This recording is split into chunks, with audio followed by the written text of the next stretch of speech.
Sorry to disturb your training practice. Reminiscing about the seats and Lee Valley. This is it. It's where it happened. All right. Good. All right. Thank you. Sweaty. Good. Oh, I'm always sweaty. Always sweaty. Yeah. Yeah. How's the training going? It's good. Yeah. Yeah. It's looking really good actually. So this year, World Championships in July. In London? In London. Yeah. At the London Stadium.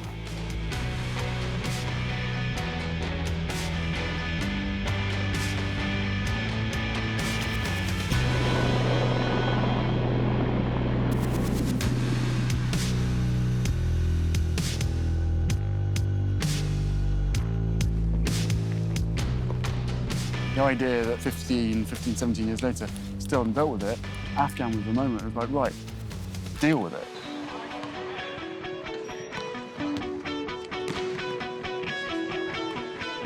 Once I plucked my head out of the sand post-Afghan, so yes, it had a huge life-changing moment for me as well. It was like, right, you are Prince Harry, you can do this as long as you're not a complete tit. Then you're going to be able to get that support because you've got the credibility of 10 years service.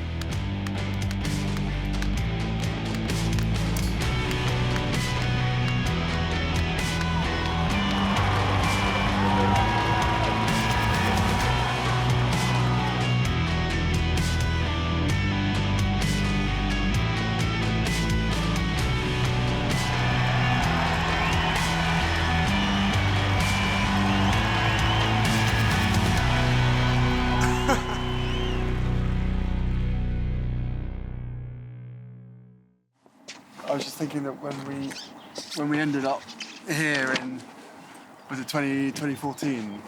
How many years ago that was? Yeah. And it was the first time that I saw you run Yeah. properly. Yeah. The 200 metres, and not only Yeah. run the 200 metres, but actually win and get a gold medal. And after that, bearing in mind the first time I'd actually, I would help, but I don't know what to do. So we just get them off. Because the first time I actually met you was in Headley Court. Yeah. When you were sort of half comatose. You probably think you weren't, but you were. Yeah. And then to go from that point, within three and a half years, to run in 200 metres here, Yeah. and getting a gold medal at the first Invictus Games. How was that? Oh, it was incredible. It was a rapid turnaround, but for me, it didn't feel rapid. 3.5 years is still a long time, Yeah. but it's not really until you start looking back, and with some of the stuff I'm doing now, I understand a little bit more about injury, and actually, it sounds funny to say it, but this is quite a severe injury. Yeah. It's not just a flesh wound. You make it look less severe than it actually Yeah. is. So, when were you in Afghan? 2010 to 2011, so the winter tour. That was it. And you remember? 13. And you remember the date that you were blown up? Yeah, February 13th. 2011. Wasn't it Friday, was it? It was a Sunday. I was in Search Team 13, Herrick 13, Friday, Sunday the 13th. So you remember it all, of course you do. Yeah, you can't escape it. Yeah. In 20 years' time, someone's going to come up to me and say, what happened to your legs? Yeah. And I'm going to get taken straight back to 2011. But I'd never change that tour. I'd never do anything differently because it was the time of my life doing the job that I love doing with the people that I love being with.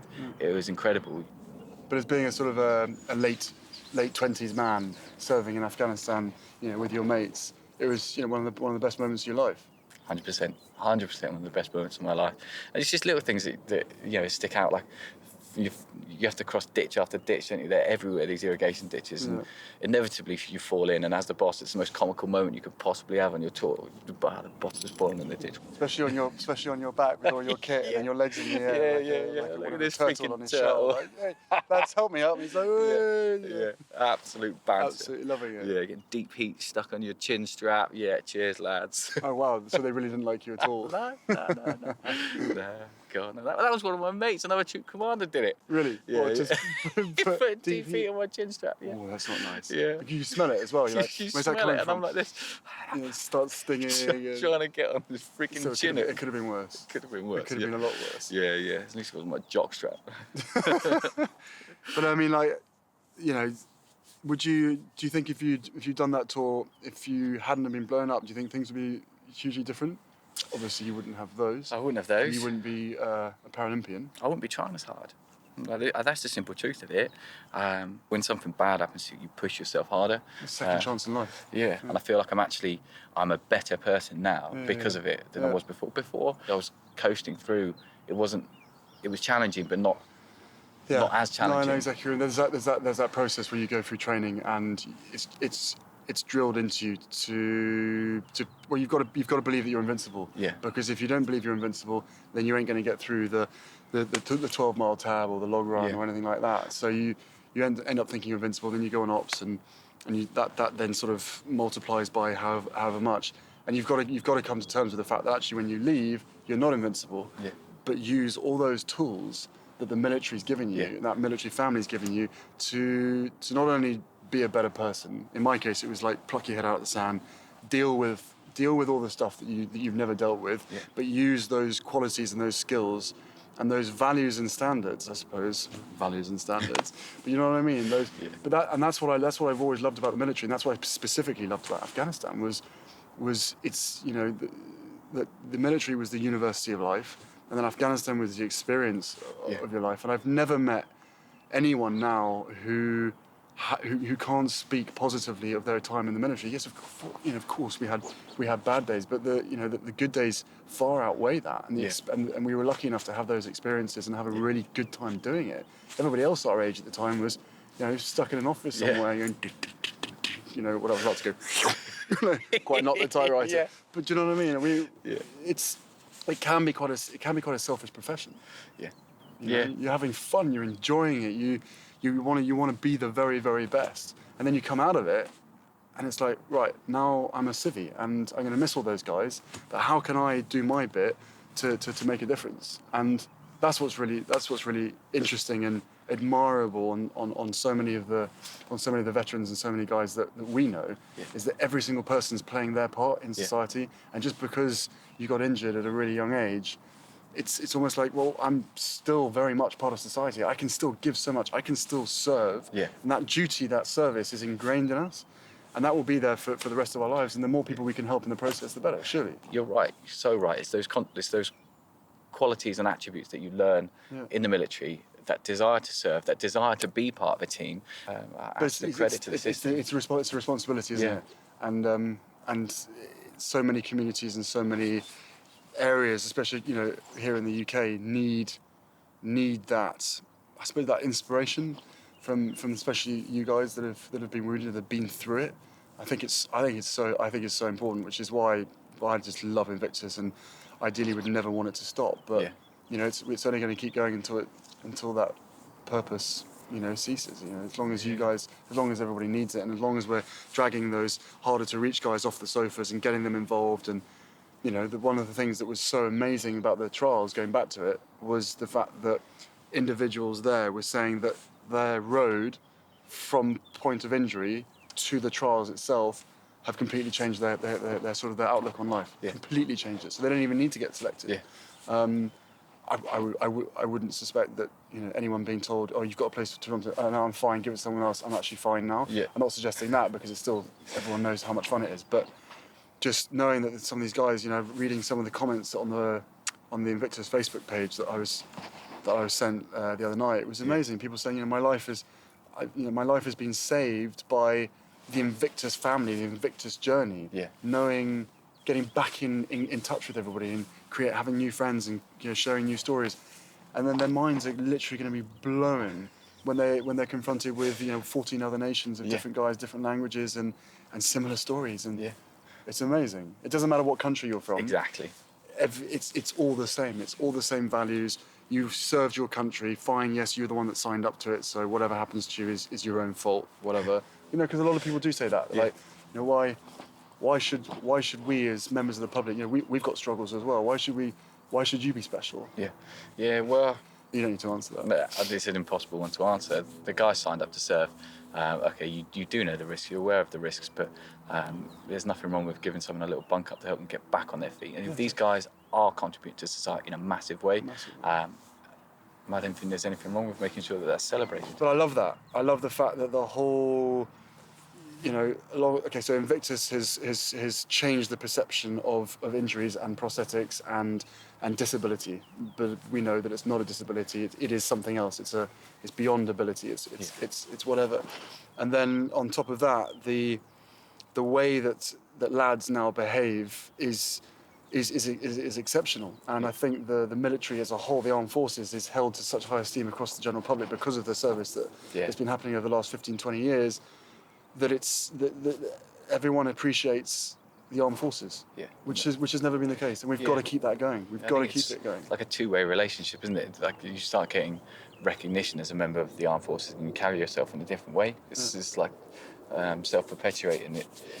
One bit gets the other. People start appreciating the armed forces. You start appreciating people a bit more, and you carry yourself high. So right, you stop messing around in bars. Instead of being a liability, you're more of a role model. Yeah. Which, if it's service and duty to your country, then those are the role models that we need. Yeah, absolutely. Been waiting for that for ages, haven't you? I've been longing to do it. Yeah.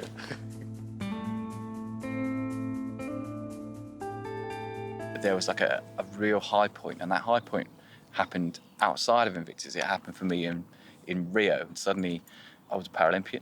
I was a bronze medal winner.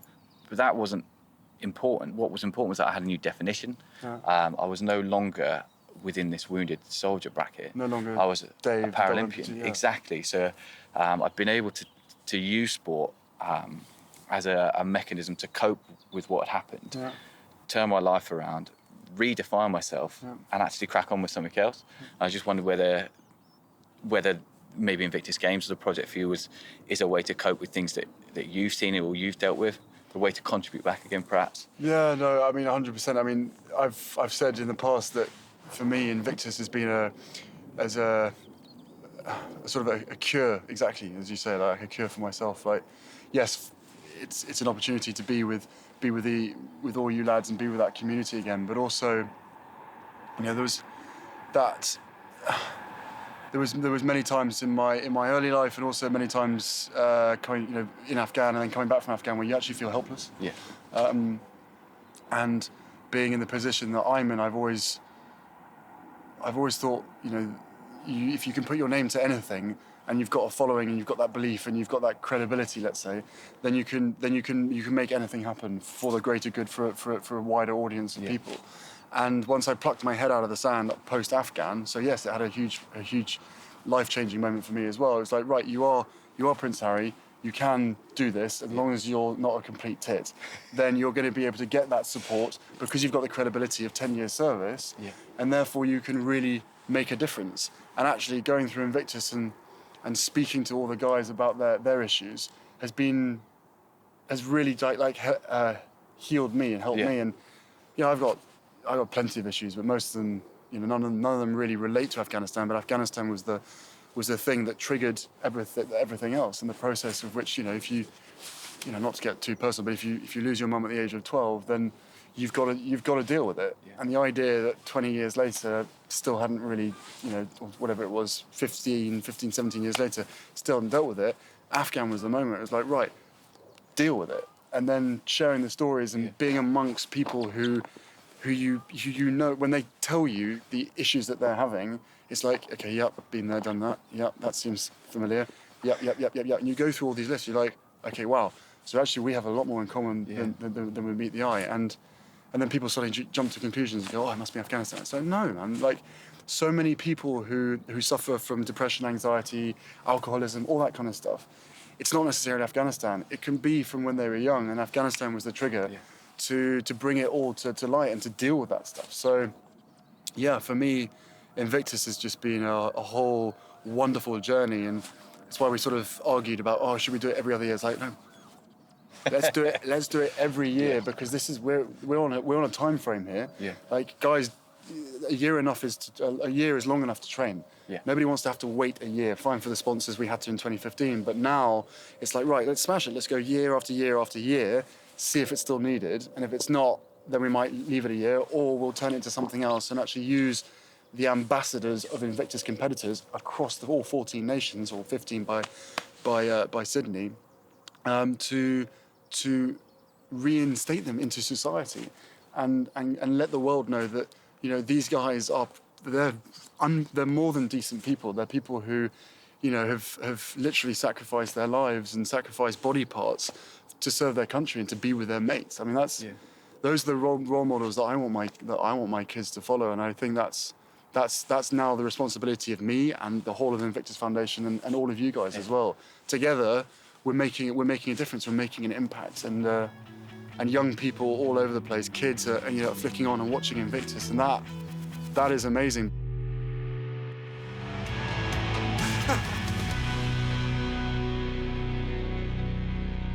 Everyone's got a different goal. By having that sporting goal, that focus, it means that people can get themselves off the sofa, get themselves out of the house, get themselves back into a routine of something. Yes, fine, you get that team element and that family bond as well across the Invictus sort of aspect. But it's having that focus, isn't it? It's about being able to drive towards something, and I suppose there's an element of keeping your mind busy as well for a lot of the guys. But to be able to achieve something like that and to know that, you know, despite your injuries, in some cases maybe you're even a better person now. And has produced more opportunities. Absolutely. Seeing some of the stuff which the guys have gone on to do, and for me, sporting success is an obvious way to measure the success of the Invictus project. But actually, I see guys that have gone off and have gone back to work, and those are the guys I look at and just think they're absolutely smashing it. If they've used sport as just a way to turn their life around, exactly. I look at those and I'm like, you know, with a slight bit of jealousy that they're just going back and absolutely cracking on as if nothing ever happened. I've hung up my competitor shirt and I'm taking it from someone else, giving someone else a chance. I don't want to say that. Yeah. I'm just such a generous person like that. But it's like I think I feel so recharged being with these guys. You're around people that you share so much in common with.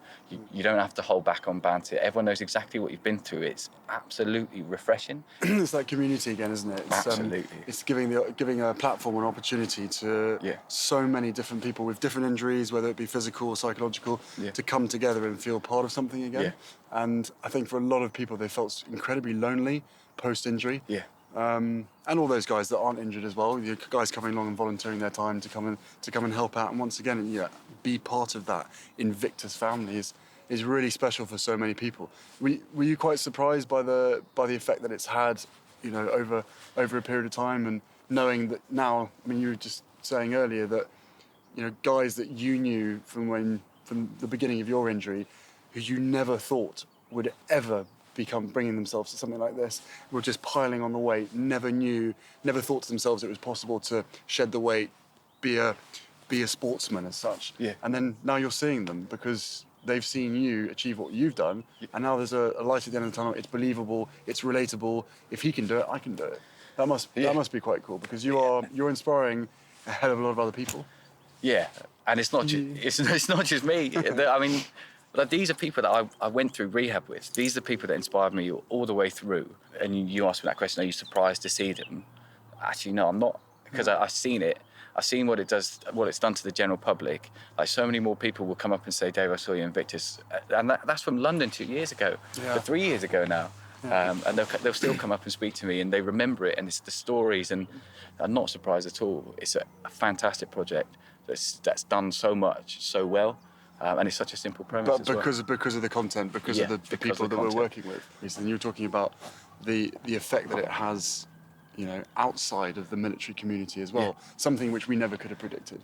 And that is something that's, you know, blown me away. Because it's been remarkable how, you know, we sort of set it up for the general public to come and congratulate you guys and to come and support you. But you guys always saw that in reverse, going, no, this is our opportunity to put on a show for the general public to say thank you for all the support. So you had this amazing moment of where everybody was doing it for everybody else.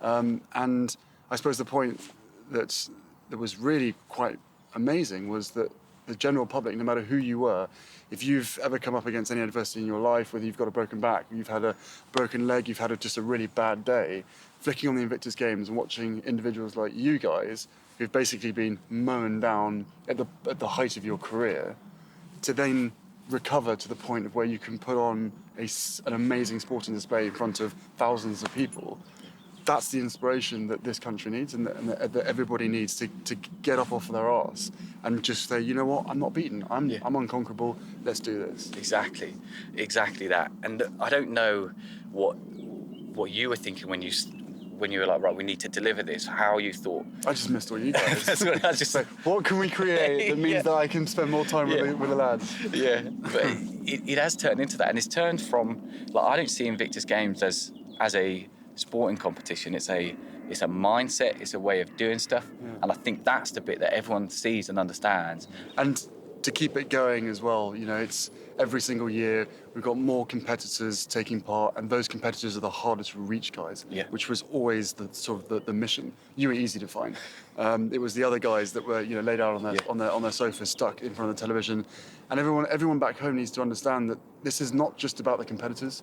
This is so much bigger than that. It's about the families, the friends, the kids as well. You know, this is something that, you know, we've talked about, you know, previously, and I've talked about to many other guys as well. The wives, some wives probably, I can't say for certain, but I know a few that really struggle, that the focus has always been on you. You know, what about them? All of their life's ambitions have completely changed because they have to look after you. I mean, what's that element of between you and your missus and, you know, your little girl now as well? You know, I look at what my wife Hayley's been through. I mean, she's a fully qualified professional. She's a professional teacher, but you know, she is at home. We have our little girl now, but Hayley cannot work and look after me and look after Emily all at the same time. But they have to go through a lot. Their world gets completely turned upside down. And I think the guys do well to recover and rehab as best as possible. But when that's not possible, or has not been as easy, I like to think that mine has been easy, and I'm still a pain in the ass for my wife. But you know, they go through so much, but these people see everything that the guys are going through, from, you know, the very, very worst days to the very, very best days. And just hearing the lads saying, well, my wife said I needed to come and do this, and I thought maybe she was talking absolute rubbish, or this is not for me, but she made me. She gets me up at 6 o'clock in the morning. The wife's always right. They know that it's for their other half's best interest, and, you know, it's not just us. No, it's so true. There's still people that either aren't in the medical process, and perhaps consider themselves to be fully fit, fully functioning, but we all know that the mental health problems in particular take a while to manifest themselves. People might not come forward with them because maybe it affects their chance of employment, or they think it affects their chance of employment, things like that. So there will be people that are struggling with things and may need some help. Everyone who served is slightly mental, you know, for putting yourself in that position, and, you know, not forgetting the fact that we all signed up for it anyway.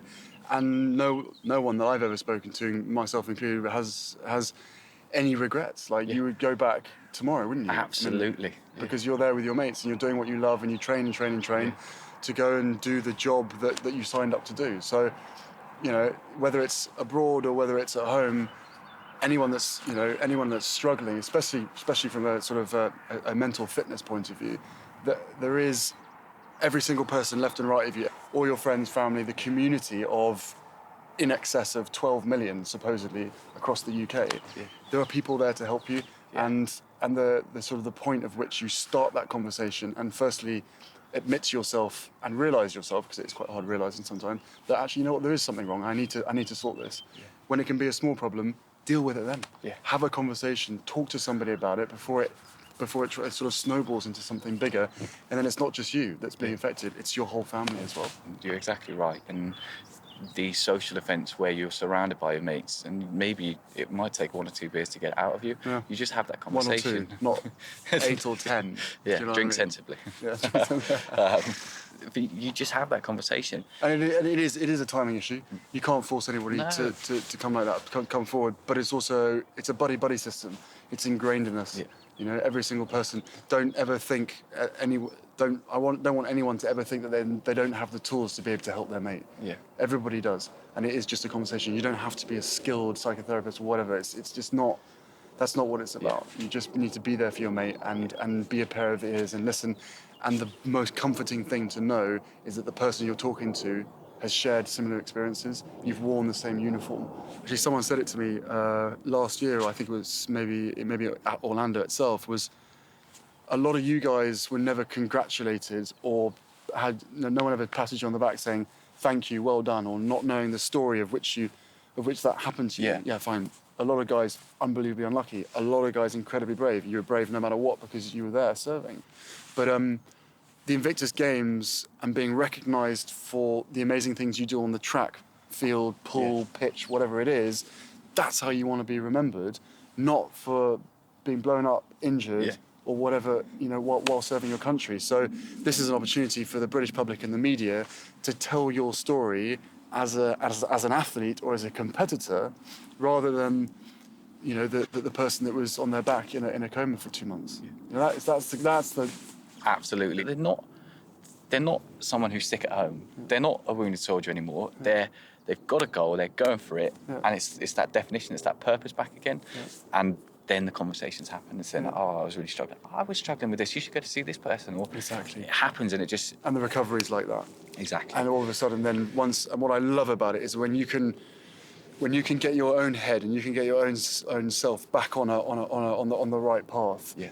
The amount of people that you can help is unbelievable, because you can tell the signs in people. You can see it in their eyes. You can see it in their reactions. You can see it if they're, you know, in my case, you know, suit and tie, and every single time I was in any room with loads of people, which is quite often, just pouring with sweat, like heart beating, like literally like a washing machine. It's like, oh my God, get me out of here now. Oh, hang on, I can't get out of here. I've got to just like hide it. But then you go through all that kind of stuff, and then you meet other lads who have a similar journey, or there's the similarities there, and you can help them, and you can have a bit of banter. Yeah. And the moment you have that banter, you can see them relax, and then once they've realised, hang on, I'm not the only person here. There are so many other people who've suffered and recovered. Yeah. I'm gonna go and sort this out. I'm gonna go and get help. And not only am I gonna go and get help, but I'm gonna in the process, I'm gonna fix myself. I'm gonna fix my whole family. I'm gonna take my mucker along with me. Take my muck along with me, exactly. And that's what I love about it, is that it's not a selfish thing. Yeah. You sort yourself out so that you can sort everybody else out. Yeah. Not sort them out. You help yourself so you can help others. Yeah. And I think that is hugely powerful. Yeah. You do see it every time, and especially within Invictus. You know, someone who really struggles from depression starts talking about it, finds the right person to talk to over a period of time, because it's never easy to find the right person to talk to.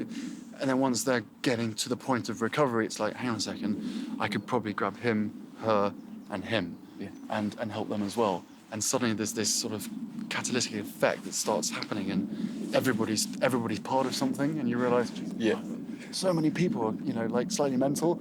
Awesome, like we're all mental, and we've all got to deal with our stuff. And rather than running around at 50% capacity, imagine if we can run around at 100% capacity. Imagine what we could achieve. Yeah.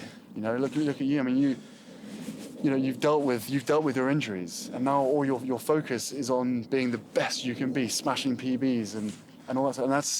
And that has made you a better person. It's made your family, you know, closer and tighter. That's what it's all about. It's just getting rid of that unwanted grief that everybody has. It's normal to have it. Yeah. It's not normal to not talk about it. Well, it is, you know what I mean. I'm starting yabbering on now. Good chat. Cheers.